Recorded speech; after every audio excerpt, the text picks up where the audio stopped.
Hey, Cancerians. Let's go ahead and see what your animal energy is for the second half of May. What is oh my stars, look at this, would you? The Phoenix. Good Lord, how very dramatic. I'm here for it. So I just want to point out immediately that image of Narcissus going to the bottom of the lake definitely felt like a rebirth to me. We didn't see the other side of it, but in terms of submerging yourself in the water and just releasing into that skeletal aspect was going to rise into rebirth. It's so beautiful. So Phoenix is about, again, rebirth, transformation, rising from the ashes, right? I'm also really drawn to all of this red here because of the cardinal aspect and everything, right? You know, this circle here is that of spirit, which speaks that this is a very significant time for you. And we did say that, right? I'll let you in on a little tea as well. You guys are the last reading of this round, and you are the only sign, right? You are sign number 12 that I'm reading for in this round. You are the only sign that got a spirit animal energy. That is significant. This is the equivalent of a major arcana, right? It's really beautiful. How we embrace Phoenix energy is through acceptance, right? So this makes it, this is, I feel he's directly commenting on through looking at our shadow aspects, looking at how our fear has informed us, right? Is what leads to the gift of the Phoenix, of rising again from the ashes. So Phoenix is a death energy, right? It does represent Scorpio energy also because they are the Phoenix and Scorpio full moon. Also, the Phoenix equates to the Six of Swords in the Tarot as well, which speaks of a, transition from one point to another, moving across a body of water, or really going from, a place of mental tension into that of a free and clear state of inner peace. But this is highly auspicious. This feels really good. And a lot of the times it's been earned and hard fought, It's really beautiful though. Well, that took no time. Did you see that? It was just like, boop.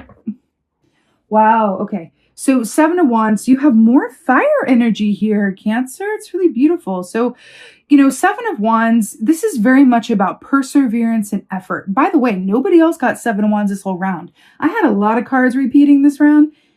Y'all's is brand new. Fresh like. This is effort. I always hear that John Mayer song, Bigger Than My Body Gives Me Credit For, right? Because this is really about knowing that your obstacles are surmountable and really embodying that energy, right? So you're able and willing to face anything that comes your way. But this does speak of a certain effort. This isn't exactly kicking it by the pool, right? This is some effort. This is definitely, some sort of like, energy being spent. The wands rule the realm of the actions that we do or do not take around the work that we love to do, as well as our interpersonal relationships about which we are passionate, right? So this speaks of things that really stoke our inner fires and really matter to us, right? Oh, sook. No one else got this either, Cancer. You are standing like in your own energy field for this season. I'm here for it.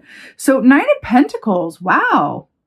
I'm so happy. I haven't gotten to talk about this all day. So 9 of Pentacles is a beautiful energy. It speaks of entrepreneurs. It speaks of independent success. It speaks of feeling really, really good about a job well done. This is someone who is successful, makes their own schedule, their own hours, and operates within their own terms. Right? This is what comes of not compromising, having an empire that is yours and yours alone. It's really, really beautiful. But I'm really drawn to the wall. I feel like these, can you see this? I feel like these 7 wands climbed and allowed you to get over this wall, to this 9 of Pentacles. But there's also an aspect with the tortoise here where it's taking your time getting to where you're going and knowing that, where you're headed, as long as you are following love and you are following your intuition and not coming from fear, that you are aligning yourself with your highest and best path, right? Why do I want to say that where you've been, you might be having some realizations around, wow, yeah, I might have made some fear-based choices there. I might have been afraid I couldn't take care of myself, so I accepted something that my intuition told me not to do. Something like that. Right? Or my fear is keeping me from walking away from this thing because I won't know what's next and I don't know what to do. There's something about that. There's a discord happening within you that wants change. Okay? And I feel like there is a wonderful opportunity to work for yourself or work in a way that feels like freedom, even if it's for someone else or a company, it feels like freedom. There's a lot more freedom within it than maybe what you've previously experienced, or less like red tape or bureaucracy about it or something, but it feels like freedom. It's really, really nice. If you are an entrepreneur, or if you have ever considered working for yourself or branching out, becoming independent, or joining even a company that's made up of entrepreneurs, that's like a big green light I'm seeing for you. Okay. Ooh, oh my God, I love Page of Pentacles. Nobody has gotten these cards today, and I love it. Page of Pentacles. So this is so beautiful, beautiful earth energy here. So this speaks of new projects and new lines of work. Work. I love it.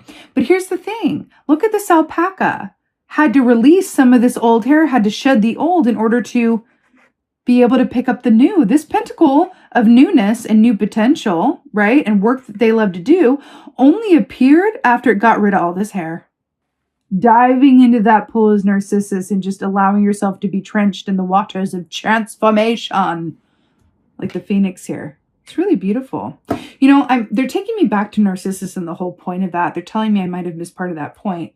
You know, Narcissus was very much about sight and how we see ourselves, right? Narcissus was a really good example of someone who did not see others through the lens of compassion and thus couldn't have any compassion for himself. So there's something about tying that back into having compassion for yourself, for your circumstances, and moving from a place of, you know, I'm going to treat myself like I deserve to be treated and act as though my heart is going to lead me to me being able to financially take care of myself and love how I spend my time doing the work that I do. Right? It's really beautiful, actually. It's really, really beautiful. Okay. Let's get your advice. Oh my God. Okay. So your advice is Four of Swords, which I'm so here for. So this is really interesting. So I feel like it's holding hands with the Phoenix. So Four of Swords is about allowing your mind to rest and be free. It's about allowing your physical body to have a deep rest. And I'm seeing that image of Narcissus plunge into the waters and not come up again.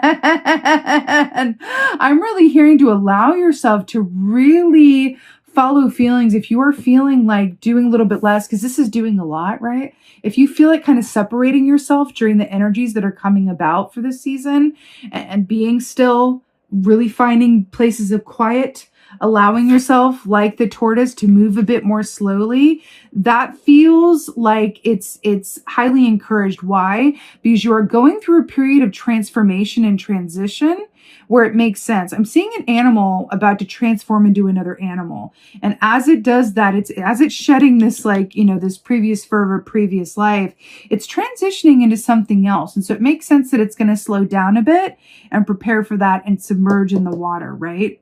So that makes a lot of sense. Allow yourself to do less, allow yourself to rest, allow your mind to be at ease. You are going through a period of transition where you are awakening to your true potential before you, and really getting your gumption up in terms of, you know, taking some risks around that and investing in yourself in whatever way, shape, or form that pertains to you. You got some good earth energy around you too. Taurus, Capricorn, Virgo, there to support you as a foundation as well. Again, I saw those ancestors with the cardinals. You have a lot of support, a good foundation. And remember, I feel like saying with the cardinal, you know, your ancestors' blood runs through your veins. Everything that they endured, every war that they survived, every famine that they survived, everything that they survived and got through, all of those experiences and that strength is in your veins. I always find that to be very comforting, and I hope you find comfort in it too, because we can draw upon that strength whenever we like. Let's get an oracle. Which one though? I'm going to do the ancestors. Of course I'm going to do the ancestors oracle. As if there were another choice.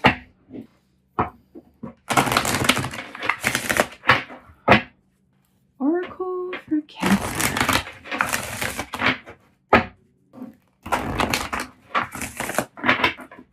All right.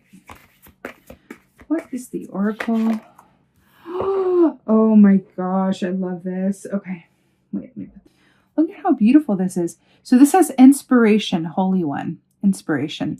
Do you see this it's like a monk actually, sitting on a mountaintop here, looking out and being still and receiving inspiration. Do you see the phoenix colors, how they're here? I feel like this is directly remarking on the fact that we were talking about you're in a time of transition and you're being called to assume the Four of Swords position, right? While this occurs, it feels like the most gentle option and the way that you can love yourself the best, right? It's interesting with the Holy One being still looking out and then the Four of Swords. This is the further validating, right? But I also feel like the word inspiration, right? What's that about? Inspiration, becoming inspired, right? What's that really? An awakening. Every inspiration is a point of awakening, right? So I feel like that's really beautiful. And I feel like in order to be on the receiving end of that inspiration, it really is about embodying the moment that you're in, from a place of, mindfulness and quiet. And it's really, really beautiful. Meditation, contemplation, stillness, presence, right? That's really, really beautiful. Cancerians, I'm sending you so many blessings. I so hope that this helps and resonates. If so, please do let me know in the comments below. I love reading your comments. Y'all Cancers tend to be quiet up in here. Talk to me in the comments. Let me know what you think. What's going on? And please like, share, and subscribe. I would so, so appreciate it. And with that being said, just thank you, my beautiful Cancerians. Thank you so much for being here. I appreciate each and every one of you watching this. And with that being said, as always, and most of all, just thank you for being you. And be well. Until next time.